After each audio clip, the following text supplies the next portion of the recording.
নীলা মার্কেটের নাম অনেকেই শুনেছেন এবং এখানের বিখ্যাত মিষ্টির নামও অনেকের জানা আছে। একদম গরম গরম মিষ্টি, দেখতেই পাচ্ছেন যে ধোঁয়া উঠছে।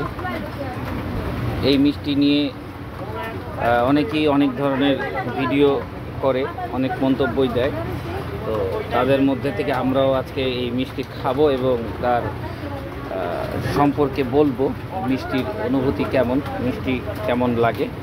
তো এই সম্পর্কে আজকে আমাদের সামনে কথা বলবে আমাদের জনপ্রিয় বন্ধু অভিনেতা আহমেদ সাথী।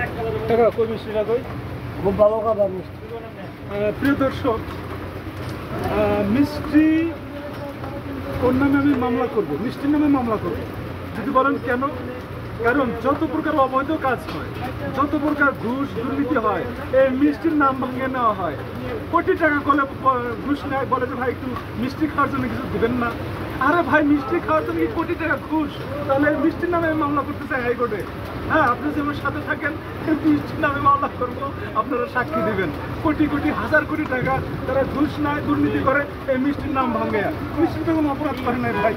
হ্যাঁ, মিষ্টি যদিও মামলার জন্য তারাও রেডি আছে, তারাও কি বলে কি করবে, হ্যাঁ, এই মামলাটাকে খারিজ করার চেষ্টা করবে। তো সেদিন আপনারা সবাই থাকবেন। এই মিষ্টির নাম ভাঙে কেউ ঘুষ এবং দুর্নীতির কাজ করবেন না, এটা ভালো জিনিস। আমাদের ধর্মেও আছে মিষ্টি খাওয়া সুন্নাত, খাবার পরে এই সুন্নাত জিনিসটাকে আপনারা তো তাহলে এখন তারা কি বলবে? যারা ঘুষ খায়, দুর্নীতি করে, তারা কি বলবে? কিসের জন্য টাকা নিবে? না, তারা বন্ধ করবে। এখন তো ধরেন যুগ পরিবর্তন হয়ে গেছে, ঘুষ দুর্নীতি এগুলো তো বন্ধ। হ্যাঁ, আগে যেরকম মিষ্টি শুধুমাত্র ভালোবাসার প্রতীক ছিল, সেই জিনিসটা আমাদের করতে হবে, ভালোবাসার প্রতীক হিসেবে এটা খেতে হবে। হ্যাঁ, আমি খেয়ে নেই, আপনারা দেখেন। আচ্ছা, তোর কাছে কি মনে হয় যে এই দেশে দুর্নীতি কমবে? অবশ্যই এই দেশে দুর্নীতি অবশ্যই থাকবে না। আপনারা 10-15 দিন আগেও কিন্তু ভাবছেন যে অনেক বড় রেগুলেশন, মানে বিপ্লব ছাড়া একটা ক্ষমতাসীন সরকারকে হটানো সম্ভব ছিল না। অনেকে ধারণাই ছিল না যেটা যাবে, কিন্তু গেছে। কিন্তু সো দুর্নীতি থাকবে না বাংলাদেশে, এটা সত্য। সবসময় না, একসময় থাকবেন না। আমি চ্যালেঞ্জ করে বললাম, ইয়াং জেনারেশন যেভাবে রুখে দাঁড়াইছে, এটা টুডে টুমোরো, এটা একটা সময় হয়তো আবার মানুষ শুরু করবে, আবার কেউ না কেউ ওটার পাশে দাঁড়াবে। একটা সময় মানুষ সভ্য হতে পারবে, অবশ্যই সভ্য।